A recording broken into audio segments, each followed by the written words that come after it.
The morning mist clung to Senlac Hill like ghostly fingers, unwilling to release their grip on the blood-soaked destiny that awaited. Sir Aldric Ravenswood stood at the edge of the Saxon shield wall, his weathered hands gripping the hilt of his ancestral blade. The October wind of 1066 carried with it the scent of autumn leaves and the metallic tang of approaching war, scent that had haunted his dreams for months. Below in the valley, the Norman host gleamed like a steel serpent coiled for the strike. William the Bastard, now calling himself Duke of Normandy, had brought with him not just warriors, but the very essence of change itself. Aldric could feel it in his bones. This day would either preserve the England he had known all his life, or bury it beneath foreign boots forever. "They say the Duke claims divine right," whispered Godwin, his shield brother, adjusting his grip on the iron-rimmed shield. "Says Harold's oath to him was sworn on sacred bones." Aldric's jaw tightened. He had served King Harold Godwinson faithfully since the Welsh campaigns, had watched him grow from earl to king in the space of a single year. The man who now wore England's crown was no oath-breaker. Despite Norman propaganda, the very notion that Harold would willingly surrender his birthright to a foreign duke was absurd to any who truly knew the Saxon king.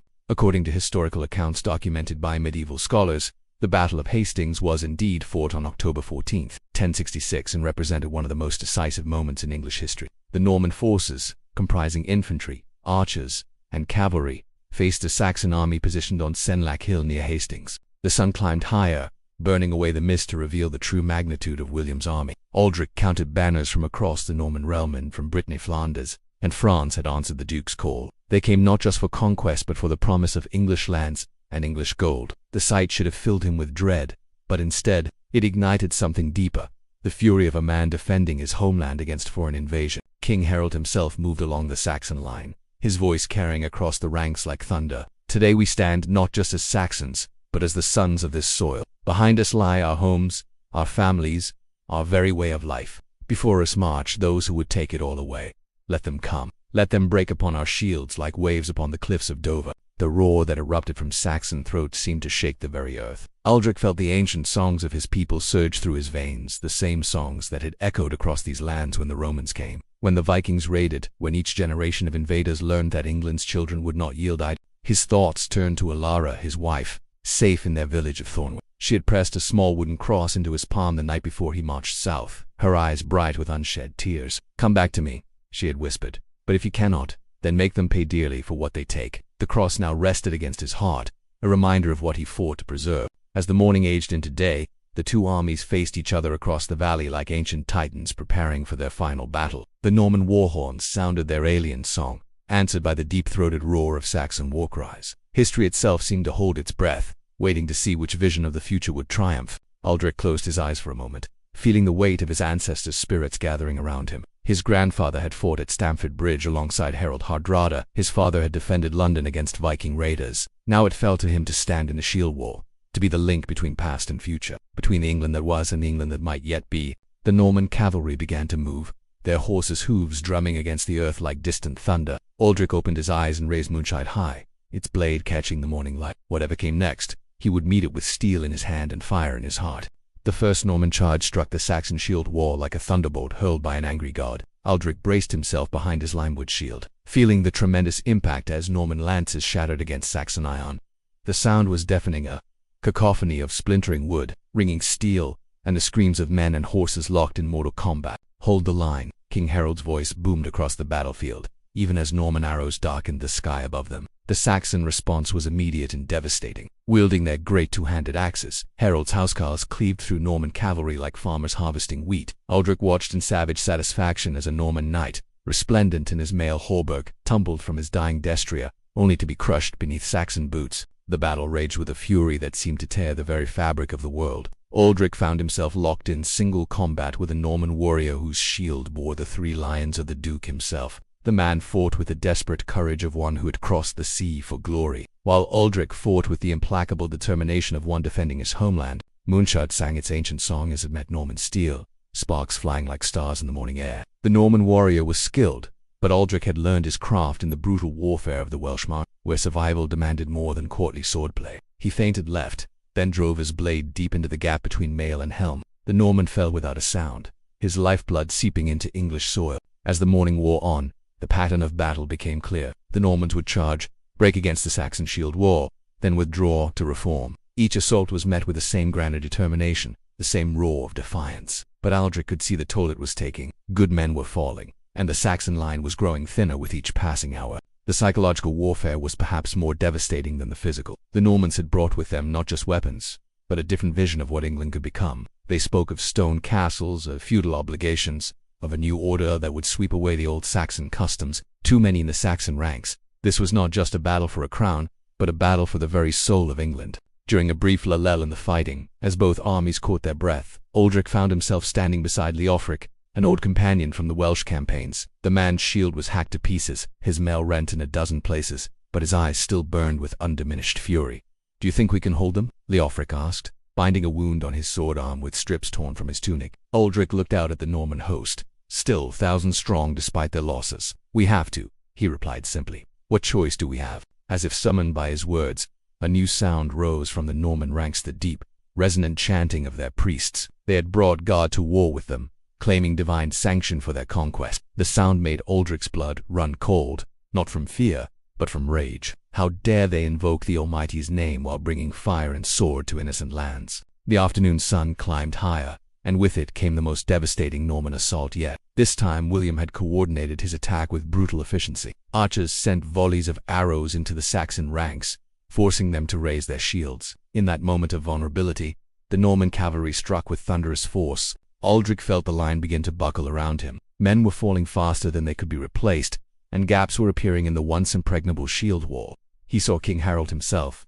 magnificent in his war gear, rushing to plug a breach where Norman knights had broken through. The sight of their king fighting in the front ranks filled the Saxons with renewed determination. But determination alone could not stop the tide of history. As the day wore on, Aldrich began to understand that they were fighting not just the Normans, but time itself. The old ways, the old world, the old England, all of it was balanced on the edge of a sword, and that sword was beginning to bend. The Norman war cries grew louder, more confident. They could sense victory approaching, could taste the spoils of conquest. But the Saxons were not finished yet. As long as Harold lived, as long as the dragon banner of Wessex flew above the hilltop, they would fight on. They would make the Normans pay for every foot of English soil and Saxon blood. The false retreat came like a masterful deception wrapped in the chaos of battle. As the Norman cavalry pulled back from their latest assault, many of the Saxon Fyrd, believing victory was within their grasp, broke from the shield wall to pursue their fleeing enemies. Aldrich watched in horror as hundreds of his countrymen streamed down the hillside, their discipline shattered by the intoxicating promise of triumph.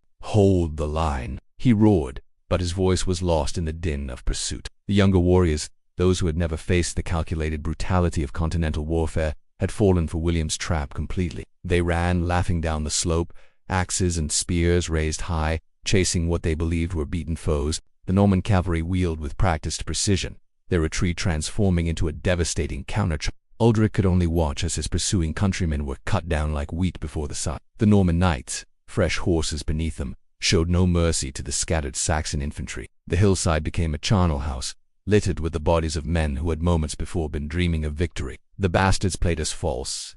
Godwin spat, his knuckles white where they gripped his spear. They knew we'd break formation, but it was more than tactical brilliance that gave the Normans their edge. It was the collision of two different concepts of warfare, two different visions of what it meant to be a warrior. The Saxons fought with the fierce independence of free men defending their homes, while the Normans fought with the cold efficiency of professional soldiers seeking conquest. The psychological impact of the false retreat was devastating. The Saxon army, which had held firm through hours of brutal assault, began to show signs of wavering. Whispers ran through the ranks like poison. Perhaps the Normans were too strong. Perhaps God truly was on their side. Perhaps resistance was futile. Aldrich moved through the ranks, trying to rally the men, but he could see the doubt in their eyes. These were farmers and craftsmen, called from their fields and workshops to defend their king. They had courage in abundance, but courage without hope was a bitter draught to swallow. The sun reached its zenith, and with it came the most terrible phase of the battle. The Norman archers, having spent much of the morning shooting at the Saxon shields, now began to fire their arrows high into the air. The deadly rain fell from above, finding the gaps in arm and shield that direct fire could never reach. It was during this aerial bombardment that disaster struck the Saxon cause. King Harold, who had fought like a lion throughout the day, was struck by a Norman arrow. The shaft took him in the face and he fell backward, his hands clutching at the wound. The sight of their king's fall sent a ripple of panic through the Saxon ranks. Aldrich fought his way toward the royal standard moonshot, cutting through Norman infantry with desperate fury. He had to reach Harold, had to see if the wound was mortal. But the press of battle was too great, and Norman knights were already closing in on the fallen king. What followed was butchery disguised as heroism. The Norman knights, seeing their opportunity, hacked at the wounded Harold with their swords. They violated every code of chivalry, every law of war, in their eagerness to claim the prize. The King of England died not in glorious single combat, but under the blades of men who had abandoned honor for expediency. The death of Harold Godwinson shattered the last remnants of Saxon resistance. The men of the Fyrds, seeing their king butchered, began to break and flee. The Shield Wall, that ancient formation that had held firm since the days of Alfred the Great, finally crumbled like a dam before the flood. Aldrich found himself part of a desperate rearguard action, trying to buy time for the survivors to escape. But escape to where? The Norman cavalry was already spreading out across the countryside, hunting down fleeing Saxons like wolves pursuing scattered sheep. The old world was ending, and there was nowhere left to run. As the afternoon shadows lengthened, the full magnitude of the disaster became clear. The cream of Saxon nobility lay dead on Senlac Hill, their blood seeping into the earth they had died to defend. The Norman banners flew triumphant over the battlefield, while Saxon survivors stumbled away into an uncertain future. Aldrich, bleeding from half a dozen wounds, stood among the bodies of his comrades, and felt the weight of history pressing down upon him. The England he had known was dying with the setting sun, and in its place would rise something alien and foreign. The winds of change had become a hurricane, and all he could do was try to survive the storm. The aftermath of Hastings was a nightmare painted in blood and shadow. Aldrich, wounded but alive, found himself among the scattered remnants of the Saxon army as they stumbled away from the battlefield. The October dusk was cold and bitter, matching the despair that had settled over the survivors like a funeral shroud. Behind them, the Norman victors were already beginning their grim work. The moans of the wounded and dying echoed across Senlac Hill as William's soldiers moved methodically through the carnage, stripping the dead of their weapons and valuables. The sight of Norman knights looting the bodies of Saxon heroes filled Aldrich with a rage so pure it was almost cleansing. "We have to get away from here," whispered Edric, a young thane from Kent whose father had fallen in the final charge. Blood seeped through the bandages wrapped around his sword arm, and his eyes held the hollow look of a man who had seen too much death in too short a time. But where could they go? The Norman cavalry was already spreading across the countryside like a plague of locusts, seizing strongholds and demanding submission from the local population. The old Saxon earldoms were crumbling, their leaders dead or in hiding. England itself was being transformed with each passing hour. As they made their way through the darkening forest, Aldrich's mind churned with the bitter knowledge of what their defeat would mean. The Normans would not be content with merely replacing Harold with William. They would tear down the very foundations of Saxon society, replacing English laws with Norman customs, English nobles with Norman lords, English traditions with Norman innovations. The group of survivors that had coalesced around Aldrich numbered perhaps 30 men, a pitiful remnant of the thousands who had stood on Senlac Hill that morning. There were a mixture of professional soldiers, thanes, and common united now only by their shared defeat and their desperate need to survive. "My lord," said Wulfric, an old warrior who had served 3 kings, "what do we do now? The realm is lost, the king is dead, and the Normans will show no mercy to those who fought against them." Aldrich had no easy answers.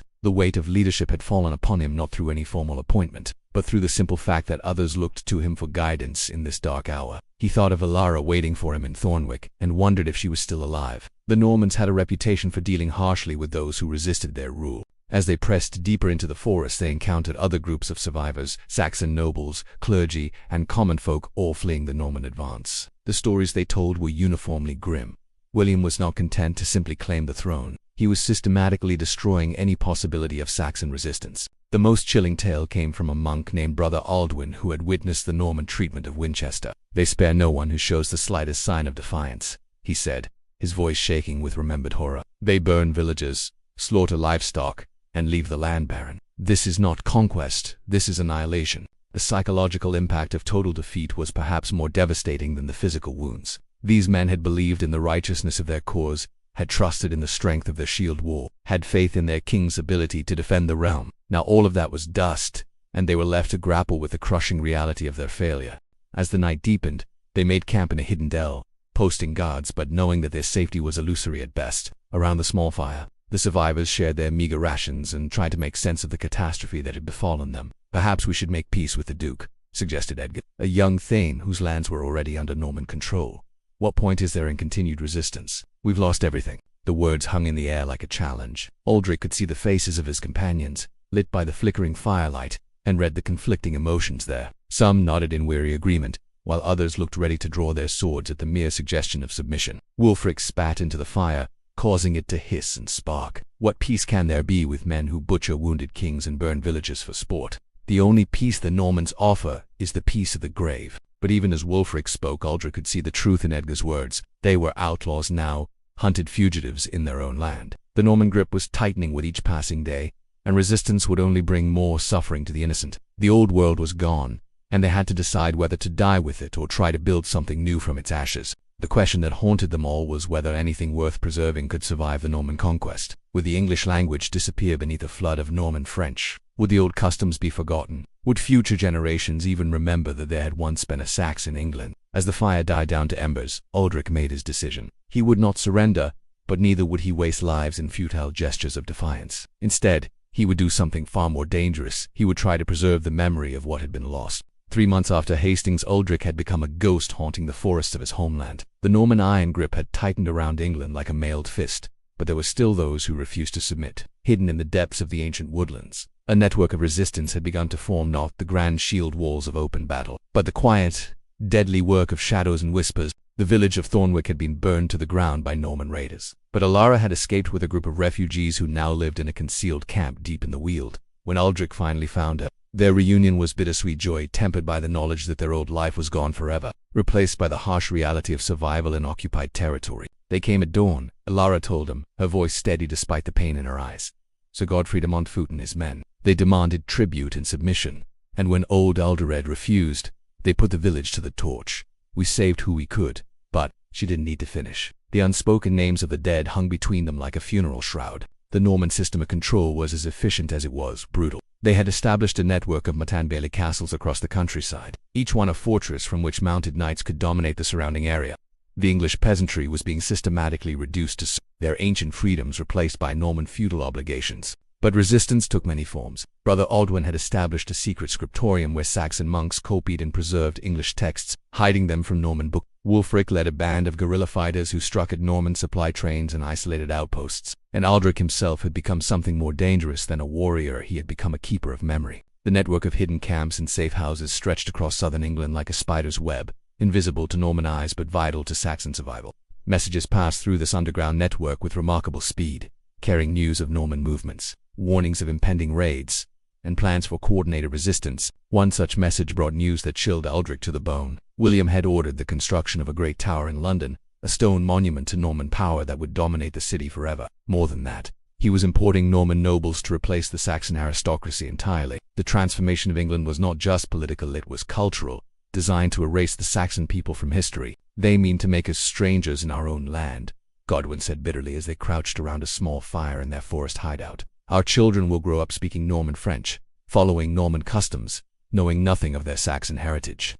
The psychological warfare was perhaps more effective than military force. The Normans didn't just want to defeat the Saxons, they wanted to convince them that resistance was futile, that the old ways were primitive and outdated, that Norman rule was not just inevitable but beneficial. Some Saxons were beginning to believe it. The Norman propaganda machine was sophisticated, spreading stories of Saxon barbarism and Norman civilization. They portrayed themselves as bringers of order to a chaotic land, civilizers of savage tribes. The lies were so skillfully crafted that even some Saxons began to doubt their own worth. But in the hidden camps, the truth was preserved. The storytellers kept alive the memory of Saxon kings and Saxon heroes, of the democracy of the Witan and the freedom of the English folk. They spoke of Alfred the Great, of Edmund Ironside, of the long line of English kings who had ruled justly and well. They reminded their listeners that they were not savages, but the inheritors of a proud and ancient civilization. The resistance was not without its victories. A Norman tax collector disappeared without a trace while traveling through the forest. A castle under construction mysteriously burned to the ground one night. Norman knights found themselves facing Saxon arrows from the depths of the greenwood, reminders that the conquest was not yet complete. Yet Aldrich knew that these were desperate gestures, noble but ultimately futile. The Normans had resources, organization, and time on their side. They could afford to be patient, to tighten their grip gradually, to wait for the resistance to exhaust itself against their stone walls and mailed knights. The turning point came when young Edgar, who had once suggested submission, returned from a scouting mission with tears in his eyes. "They're building a new church in Winchester," he reported, "Norman style, with Norman priests. They're erasing even our God from the land." The words hit the gathered resistance fighters like a physical blow. They had expected to lose their political freedom, their lands, their titles, but to lose their spiritual identity as well, to see their ancient churches replaced by alien stone monuments. This was a violation that cut to the very core of their being. That night, as Aldrich lay beside Alara in their crude forest shelter, he made a decision that would haunt him for the rest of his days. The time for armed resistance was ending. The Normans were too strong, too numerous, to a lord. But there was another kind of resistance, one that might preserve something of the Saxon soul for future generations. He would become not just a warrior, but a guardian of memory itself. 5 years had passed since the blood of Hastings had stained the Sussex soil, and England had become a land transformed beyond recognition. Norman towers punctured the skyline like stone daggers. French words had invaded the English tongue, and the old Saxon nobility had been replaced by foreign lords, who spoke with alien accents and followed alien customs. Aldrich stood in the ruins of what had once been Thornwick Saxon Church, now nothing more than weathered stones overgrown with ivy and brambles. The Norman church that had replaced it gleamed white in the distance, its bells ringing out across the countryside with a sound that still seemed foreign to English ears. At 45, he was no longer the young warrior who had stood in the shield wall at Senlac Hill. His hair was streaked with silver, his face lined with the marks of hardship and sorrow, but his eyes still burned with the fire of remembrance. And in his hands he held something more precious than gold, a collection of vellum pages covered with carefully written words. The Chronicle of the Fallen, as he had come to call it, was his life's work. For 5 years, he had traveled through the hidden networks of Saxon resistance, gathering stories, preserving memories, recording the testimonies of those who had witnessed the death of their world. It was not just a history of the Norman conquest, but a testament to the Saxon people who had fought and died to preserve their way of life. Alara approached through the ruins, her footsteps soft on the moss-covered stones. She carried a small bundle of provisions and a worried expression. "The Norman patrol passed through an hour ago," she said quietly. "They're searching for someone, probably you. It's time to go." Aldrich nodded, carefully wrapping the chronicle in oiled leather before tucking it into his traveling pack. The manuscript represented years of painstaking work, but it was more than that. It was the soul of a people, preserved in ink and memory against the tide of forgetting. They made their way through the forest paths that had become as familiar to them as their own heartbeats. The network of hidden camps had evolved over the years, becoming less a military resistance and more a cultural preservation society. The old warriors were dying off or making their peace with Norman rule, but a new generation was rising: scribes, storytellers, and keepers of tradition who understood that the real battle was not for territory, but for identity. Brother Aldwin had established a scriptorium in a remote monastery, where Saxon monks worked in secret to preserve English texts. Wulfric had become a traveling bard, carrying Saxon songs and stories from village to village. And Aldrich himself had become something unique, a living repository of Saxon memory, a man who carried the weight of his people's history on his shoulders. The chronicle contained it all: the testimonies of warriors who had fought at Hastings, the laments of women who had lost their husbands and sons,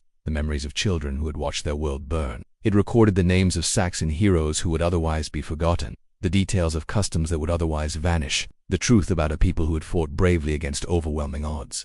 As they walked through the twilight forest, Aldrich reflected on the changes that had swept across England. The Norman system was undeniably effective. Trade was flourishing. The roads were safer, and the constant warfare between Saxon earldoms had ended. But the price of this peace was the death of a culture, the silencing of a people's voice. "Do you think it was worth it?" Alara asked, as if reading his thoughts. "All this resistance, all this suffering, all this refusal to accept what cannot be changed." Aldrich was quiet for a long moment, considering the question that had haunted him for years. "Perhaps not," he said finally. "But someone had to bear witness. Someone had to remember who we were, what we believed in, what we were willing to die for. If we had all simply submitted, if we had all forgotten, then they would have succeeded completely." They reached the hidden camp as the stars appeared overhead, joining the other survivors who had gathered around the communal fire. The faces were older now, marked by the years of hardship, but the spirit of resistance still flickered in their eyes. They listened as Aldrich read from the chronicle, their voices joining in the familiar responses of the old Saxon poems. According to historical records preserved in monastic chronicles, the resistance to Norman rule continued for several years after Hastings, with various Saxon nobles and common folk maintaining organized opposition in remote areas of the kingdom. The irony was not lost on Aldrich that he had become what he had once fought against, a relic of a bygone age, clinging to traditions that the world had moved beyond. But he had also become something more, a bridge between the England that was and the England that might yet be. The Saxon blood still flowed in English veins, the Saxon spirit still stirred in English hearts, and someday, perhaps, the Saxon voice would be heard again. As the fire died down to embers, Aldrich made his final entry in the chronicle. He wrote of the courage of ordinary people who had refused to surrender their identity, of the price of resistance and the value of memory, of the eternal struggle between those who would conquer and those who would preserve. The last lines of the chronicle read, "Let those who come after know that we were here, that we fought, that we remembered. Let them know that England was not born at Hastings, but that it survived Hastings. The sword may fall, but the spirit endures. The battle may be lost, but the war for the soul of a people continues through all the ages of the world." Years later, when Aldrich was nothing more than a legend whispered around Saxon hearths, Copies of the Chronicle would find their way into hidden libraries and secret archives. The stories he had preserved would inspire future generations of English rebels, from the barons who forced King John to sign the Magna Carta to the common folk who would one day rise up against Norman tyranny. The warrior who had once stood in the shield wall at Hastings had become something more enduring than any sword. He had become the keeper of his people's memory, the guardian of their vanished glory, the voice that would speak for the fallen until the end of time itself. Moonshard lay buried somewhere in the ruins of Thornwick, its steel long since returned to rust. But the words of the Chronicle would outlive any weapon, carrying the echo of Saxon voices across the centuries, reminding the world that some things are worth preserving, some truths are worth dying for, and some memories are too precious to let fade into the darkness of forgetting. The battle was over. The war for remembrance had just begun.